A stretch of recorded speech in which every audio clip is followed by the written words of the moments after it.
I thought the sound was gunfire. That's how loud the pounding was. Rhythmic, metallic, and way too close. I shot up from bed, tripped over my dog, and peered out the window only to see 3 construction workers jamming steel fence posts into the banks of my creek like they were staking a vampire. And there she was, Karen, perched on a folding chair like a vulture in yoga pants, barking orders and sipping a green smoothie the color of swamp muck. At 6:45 in the morning, on my land, I opened the window to shout, but she beat me to it, yelling, "You're welcome. We're beautifying your swamp." That's the moment I realized Karen had officially declared war on my property, and she brought reinforcements. The creek has always been more than just water to me. It runs through the back of my land, framed by overhanging cottonwoods and wildflowers. It's where my granddad taught me how to fish and where my dog Mabel learned how to chase frogs and miss every single one. I'd never had a problem with neighbors before, not until Karen moved in 3 months ago. At first, it was the usual HOA-type antics. Passive-aggressive notes about mailbox height, complaints about my American flag being too faded, and constant reminders that my fence clashed with the community theme. I ignored her, most people did. But today was different. Today, she was physically fencing off the creek. I stormed outside in my pajama pants and boots, looking like a survivalist. Hello friends, if you're new here, then don't forget to hit subscribe button. And if you like, then hit the like button also, and don't forget to tell me in the comments where you from watching this video. Who just woke up from a decade-long nap? Karen greeted me with a wave and a laminated packet in hand. "Good morning," she chirped. "This is just a temporary enhancement for HOA-approved beautification. We're making the area more meditative." I squinted at her. "This is my creek." She didn't flinch. Actually, it runs through communal visibility zones per the HOA's bylaws. And since it lacks structure and flow symmetry, we voted to enclose it for community betterment. I stared at her like she had 3 heads. Visibility zones. She nodded smugly. Page 43, Section 6.2.2. Now, I've read the HOA rules. I know them better than she does, because I once represented myself in a small claims dispute involving a chicken coop. There is no Section 6.2.2, but Karen's confidence was bulletproof. And worse, she brought a crew that didn't care whose name was on the deed.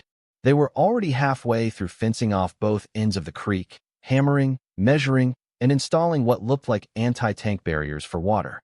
"What happens when the wildlife can't get through?" I asked, pointing at a nervously looking family of ducks now stranded on the wrong side.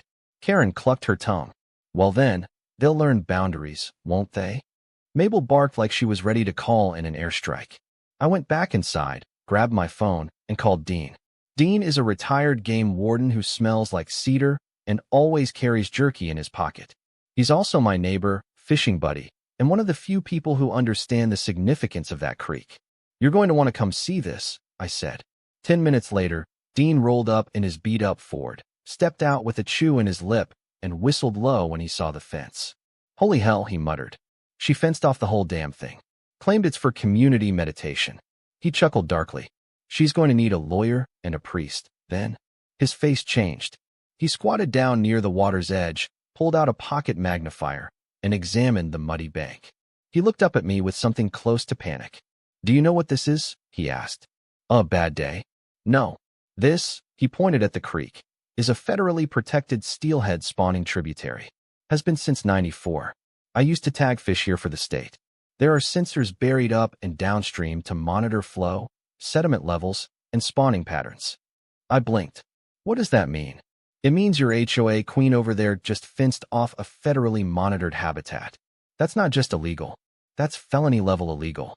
We both turned to watch Karen directing a worker to install a faux bamboo trellis over the creek like she was redecorating a spa, not interfering with a natural ecosystem.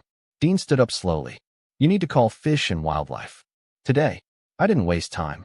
I emailed the regional enforcement office, attached photos, location data, and a video of Karen dramatically shooing away a group of kids who had come down to look for tadpoles.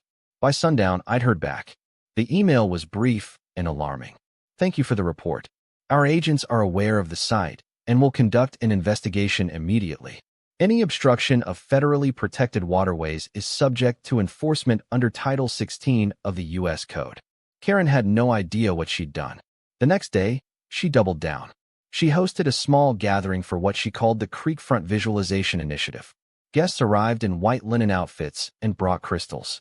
They meditated near the newly installed Serenity fence, which now included hanging lanterns, inspirational signs, and a windshield shaped like a lotus flower.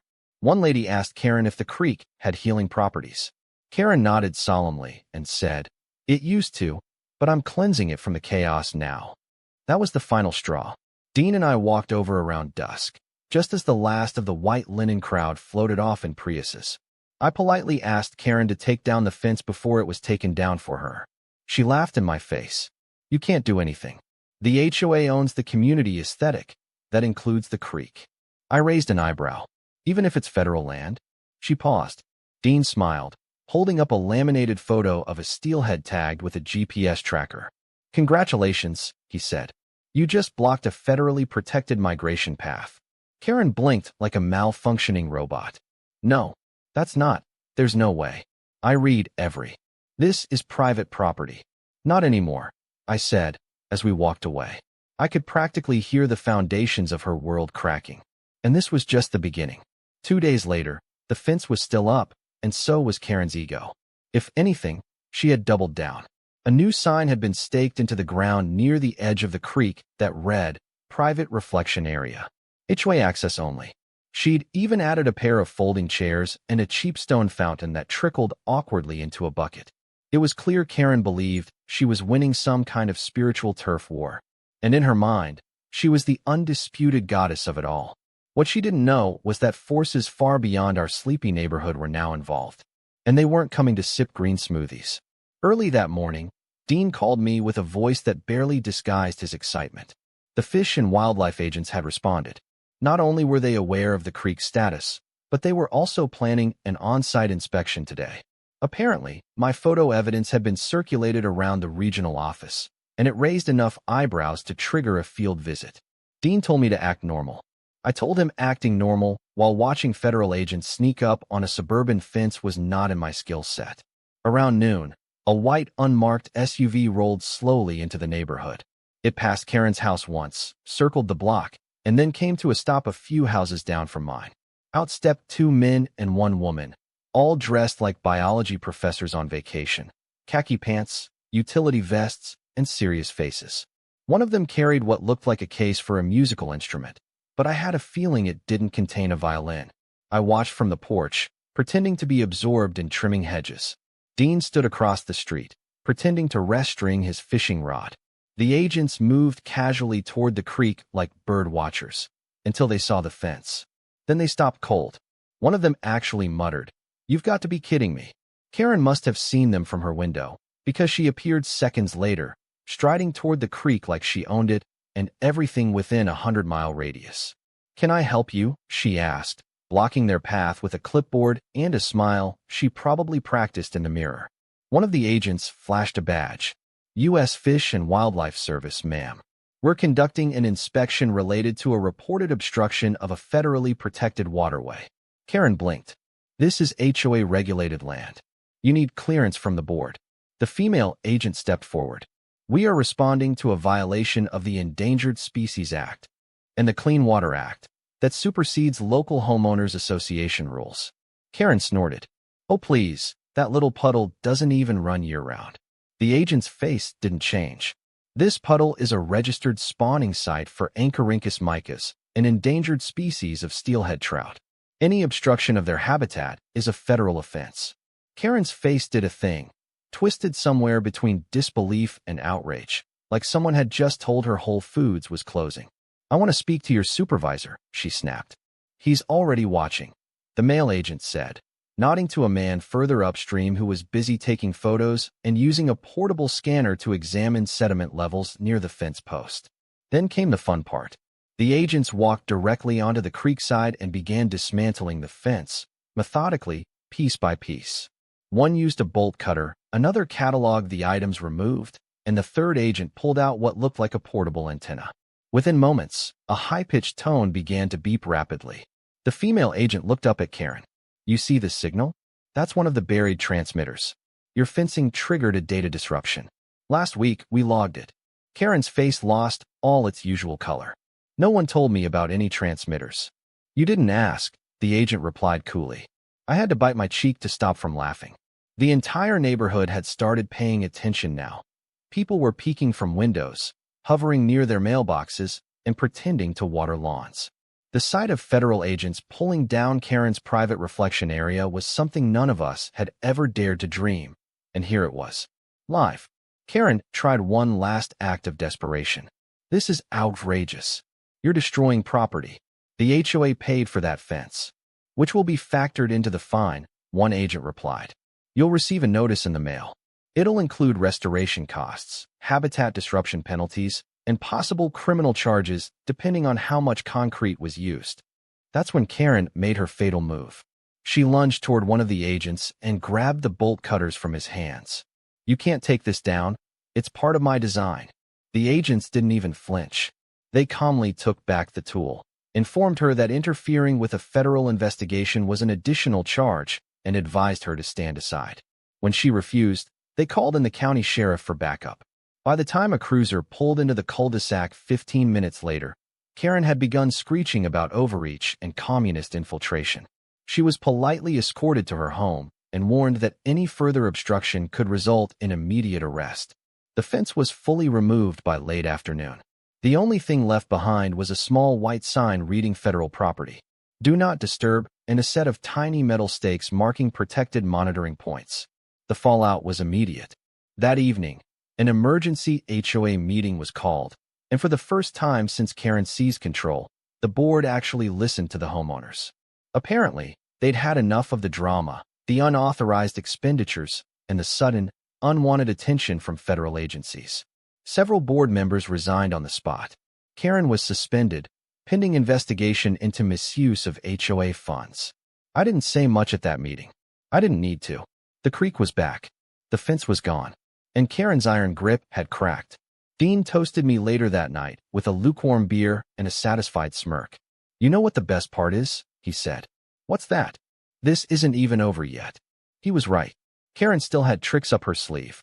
But now she wasn't just up against me. She was up against the federal government. And nature itself. And neither of them forgives easily. Karen did what Karen always does when she doesn't get her way. She escalated. Within a day of the fence being torn down and her public humiliation reaching critical mass, she'd found a lawyer. Not just any lawyer either. This one arrived in a bright blue Tesla with tinted windows and license plates that read Bailawan. Out stepped a man in a lavender suit, slicked back hair, and teeth so white they could signal ships. His name was Bryce Hawthorne, and according to the HOA rumor mill, he'd made his fortune defending shady developers and suing cities over aesthetic discrepancies. In other words, the perfect match for Karen's brand of delusion. They made their entrance like royalty, Karen at his side with an overflowing binder of complaints, and Bryce smiling like he'd already won the case. They marched straight into the HOA's temporary clubhouse, which was just a poorly ventilated room behind the community pool, and announced their intent to sue for unauthorized government intrusion and emotional damages caused by environmental interference. He even used the phrase egregious overreach by federal tree huggers. The man was practically allergic to logic. I wasn't surprised when I received a letter later that evening. Certified mail, hand-delivered to my porch, addressed in gold ink, no less. Inside was a formal neighborhood grievance filed by Karen, claiming I had conspired with outside authorities to undermine local governance and endangered the peaceful energy of the community. She was accusing me of being too connected to nature. Imagine that. She also requested a restraining order, citing that my proximity to the creek was causing her daily emotional distress and hydration imbalance. I laughed out loud. Then I poured myself a drink and waited for the court date to be confirmed. It didn't take long. Within 48 hours, we were scheduled for a hearing at the county courthouse. Not a full-blown trial, but enough of a spectacle to get Karen frothing at the mouth and digging into her personal collection of printed emails and low-resolution satellite photos. I wore jeans and a clean shirt. Karen showed up in a full white pantsuit and an American flag scarf, looking like she was running for HOA president of the entire planet. Bryce strutted in behind her like a peacock, briefcase in hand, ready to sue the world. The courtroom wasn't packed, but there were enough curious neighbors in the pews to make it feel like a small-town drama. And at the front of it all sat Judge Rosalind Keene, sharp-eyed, silver-haired, and completely unimpressed by nonsense. Bryce opened with a speech that sounded more like a campaign ad than a legal argument. He accused Fish and Wildlife of fabricating data, claimed that the creek was spiritually stagnant, and even implied that the federal agents had personal vendettas against decorative fencing. Karen nodded along dramatically, holding up photos of the creek pre- and post-fence as if they were crime scene evidence. One of the photos showed me fishing. She claimed it was proof of hostile territorial behavior. Then it was my turn. I stood, handed over the email correspondence with the federal office, the original deed to the land, and a printed copy of the creek's environmental protection designation, complete with maps and registration numbers. The judge took one look at the documents and raised an eyebrow. "Mr. Hawthorne," she said slowly, "are you aware that this stream is on a federal registry of endangered species habitats?" Bryce straightened his lavender tie. "Your Honor, that registry is outdated and subject to local zoning overrides. It was updated last year," I said, trying not to grin. The judge flipped through the pages. "I also see that your client submitted HOA documents claiming communal rights to land clearly marked as private on the county survey." Karen tried to interrupt. "But the creek runs behind multiple properties. It's clearly visible to others." "Visibility is not the same as ownership," Judge Keene replied. "And even if it were, that doesn't give you the right to alter or obstruct." "Obstruct? Ma'am, this is a hearing, not a town hall. Please control your outbursts." Then came the twist. Judge Keene invited a representative from Fish and Wildlife to provide testimony. I didn't even know they were coming. The agent stepped forward, tall, composed, and wearing the same windbreaker from the creek inspection. She introduced herself and proceeded to lay out, in no uncertain terms, just how severe the situation was. Karen hadn't just installed a fence.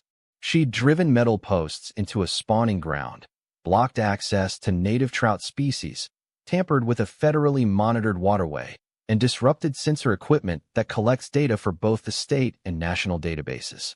The room went silent. Even Bryce stopped smiling. But it didn't end there. The agent also brought up the unauthorized landscaping, concrete poured near the banks, foreign decorative stones, and non-native plants that could potentially choke out local vegetation.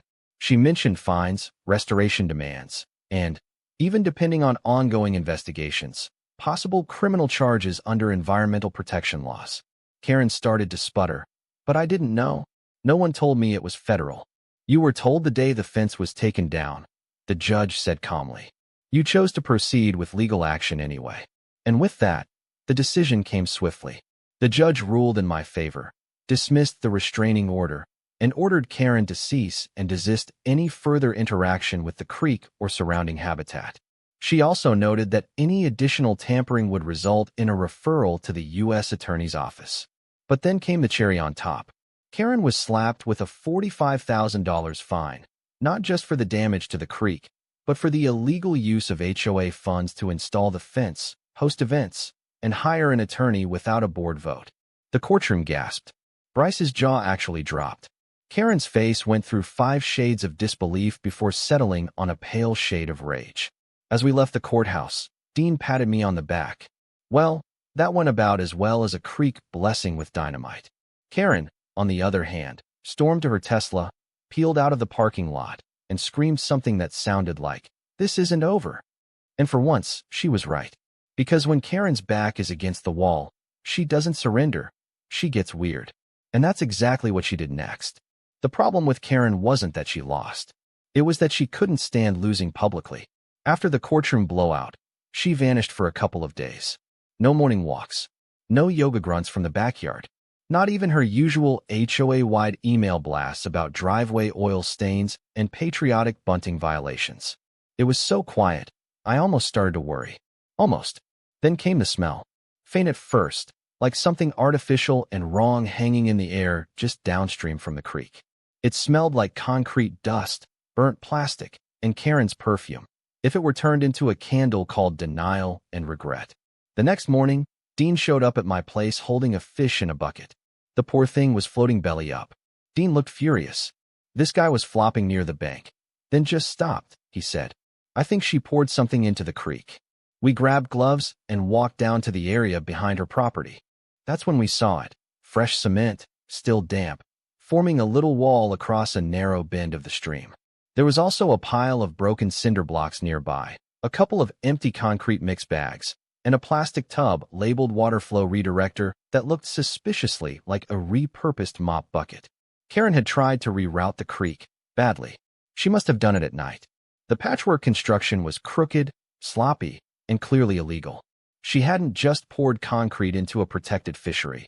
She tried to change its entire path, probably in some delusional attempt to make it curve away from her property or stop the water from flowing altogether. "This is sabotage," Dean muttered. I took pictures, recorded video, and emailed the agents from Fish and Wildlife again.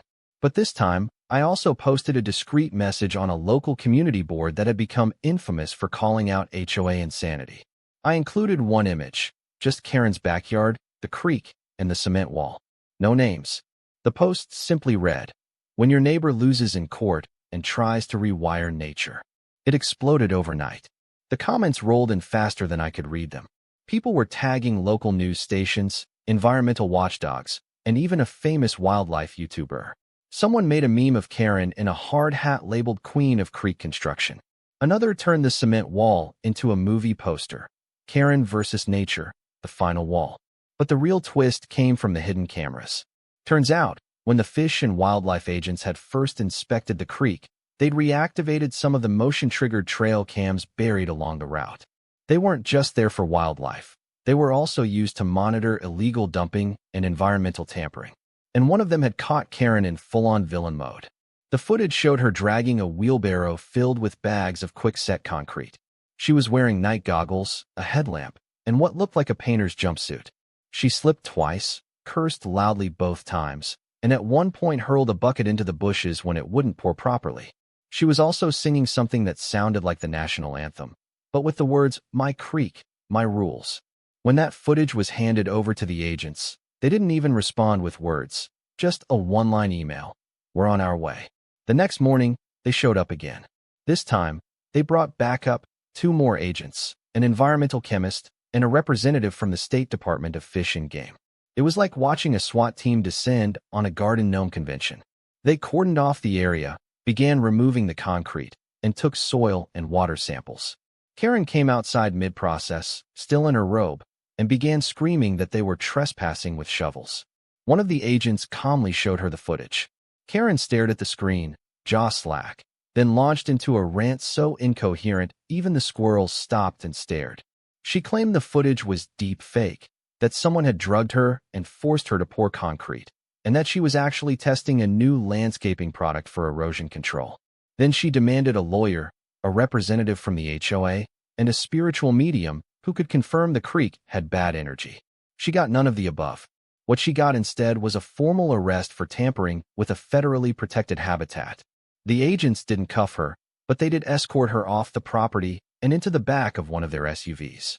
The neighborhood watched from behind curtains, phones raised, jaws dropped. And then, as if the universe wasn't done with her, the footage leaked. I didn't do it. Neither did Dean. Someone from the community board must have gotten hold of it. Or maybe it was a public records request that went viral. Either way, the video of Karen in night vision goggles trying to reroute a creek with dollar store tools hit the internet like a wrecking ball. It made it to Reddit, then Twitter, then local news, within hours. It had its own hashtags, #CreekKaren, #ConcreteGate, and my personal favorite, #WetCementEnergy. The video ended up on a late-night talk show, reenacted with puppets. One of the hosts called it the most unhinged environmental sabotage since someone tried to vacuum the Grand Canyon. But it wasn't just social media. The HOA finally snapped. At an emergency board meeting, they voted unanimously to remove Karen from any position of authority, present or future. She was officially banned from participating in HOA meetings, committees, or decisions. Her email privileges were revoked, her card access to the community center deactivated, and her name was removed from the community bulletin board. They even took down her lawn flamingos as a symbolic gesture. But the damage wasn't just social. Fish and Wildlife filed a report with the State Environmental Agency, who opened a separate investigation into her use of non-permitted materials. The concrete had seeped into a spawning pocket used by native fish, potentially endangering the ecosystem for years. There was talk of criminal prosecution, restoration mandates, and restitution payments. Karen was facing real consequences for the first time in her life. Meanwhile, the creek was being restored. A local conservation group volunteered to help with the cleanup alongside the agents and biologists. Dean brought sandwiches and supervised like an old general watching a battlefield being reclaimed. I pitched in where I could, planting native grasses and hauling away debris. One afternoon, while we were rebuilding the bank, Dean looked over at me and grinned. "You realize she's probably planning a comeback, right?" he said. "She can try," I replied, wiping sweat from my brow. But the creek doesn't forget, and neither did the internet. In the weeks that followed Karen's arrest, the neighborhood returned to something resembling peace, though peace is relative when you've lived through federal agents, court battles, and late-night creek sabotage. The restoration crew made good progress with help from local volunteers. The cement was cleared, the bank was stabilized, and the water, once cloudy with Karen's powdered rage, ran clear again. The trout returned first, darting through the shallows like they'd been waiting just out of sight.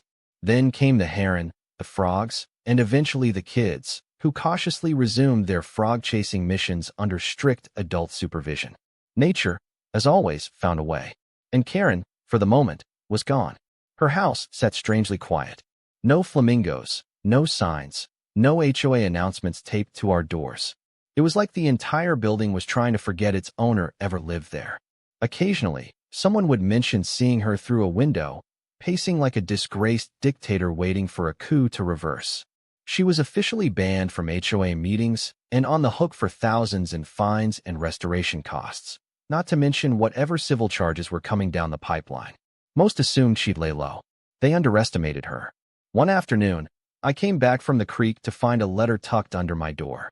Not mailed, not typed, handwritten in loopy cursive on floral stationery that reeked of lavender perfume. It was from Karen. The letter began to my unkind neighbor, which set the tone nicely. She accused me of conspiring with federal agencies, of orchestrating a witch hunt against her, and of violating her spiritual boundaries with negative vibrations and weaponized wildlife. She claimed the concrete wall was a metaphor misunderstood by bureaucratic minds and warned that karma would eventually rebalance the scales. The last line read, "You may have won this battle, but the land speaks to me in ways it never will to you." I couldn't tell if it was a threat, a prophecy, or an unintentional poem. I showed it to Dean, who read it twice, laughed for 5 minutes straight, then framed it and hung it in his garage next to his fishing trophies. A few days later, we got word from the state environmental office. Karen had reached a settlement to avoid prosecution, but it required full payment of all restoration costs, public service hours related to conservation efforts, and a formal apology letter addressed to the community. That letter, when it finally came, was delivered to every mailbox in the neighborhood, printed on pink paper and signed in glitter pen. "I regret if my actions were misunderstood by those unequipped to see the bigger picture," she wrote. "While my intentions were always pure, the response to my landscaping vision has made clear that some minds remain tragically earthbound." She still didn't get it, but the damage had been done. She was stripped of her status, mocked online, fined, and forced into creek cleanup duty alongside the same agents who'd arrested her. Someone snapped a photo of her picking up trash in a reflective vest and posted it with the caption, "Creek Saligo's Community." We thought that was the final act, but the universe wasn't quite finished. It started with an old stone Karen had knocked over when she built her doomed fence. At the time, no one thought much of it, just a weather-worn chunk of granite buried under ivy and vines near the edge of the water. But during one of the final restoration days, Dean noticed something strange beneath the loosened dirt. It looked like a metal hinge. We started digging, careful not to disturb the creek, and eventually unearthed what looked like a small hatch. It was sealed shut, rusted over, and covered in moss. Dean stared at it like he'd just seen a ghost. "This can't be what I think it is," he muttered. Turns out, Dean's great-grandfather had worked this land back in the late 1800s. The creek wasn't just a fishery. It had been part of a now-forgotten mining claim during a short-lived gold rush that fizzled out before it got famous. Local lore said he'd buried a strongbox somewhere near the creek after a legal dispute with land surveyors. Everyone figured it was just a story until now. We called in a historian from the county museum who confirmed it was, in fact, an early 20th century federal issue lock. Inside, we found old documents, original land grants, handwritten maps, even correspondence with the government regarding water rights and mineral claims. There was also a velvet pouch containing a few coins dated 1872, still gleaming after all those years underground. The historian nearly fainted. Not only did the documents strengthen the creek's protected status, they also proved that parts of the surrounding land had once been considered federally significant. That meant any attempt to alter, build on, or redirect the area could be subject to even stricter oversight. The irony wasn't lost on us. Karen had tried to control the creek, and in doing so had exposed the very history that made it untouchable. Word spread fast. The county declared the area a historical conservation site. A small plaque was installed near the bend in the stream where we found the hatch, recognizing the contributions of early settlers and the environmental significance of the waterway. Local schools started planning field trips. The creek wasn't just a backyard feature anymore. It was a living piece of history. As for Karen, her house eventually went up for sale. Rumor had it she moved to Arizona to re-center herself spiritually, though some claimed she was last seen trying to argue with a park ranger at the Grand Canyon. Bryce, her flamboyant attorney, rebranded as a litigation wellness coach and opened a podcast that lasted 3 episodes before disappearing into obscurity. Life went on. Dean and I went back to fishing on Saturdays, now joined by curious kids and the occasional science teacher. Mabel still chased frogs, still never caught a single one. And the creek, finally left in peace, ran clearer than ever. One morning, standing by the water, I watched the sun break through the trees, turning the surface into gold. I thought about everything. The fences, the arrests, the concrete, the night vision goggles, and I smiled. Because no matter how hard Karen had tried to claim it, reshape it, dominate it, the creek had outlasted her. It always would.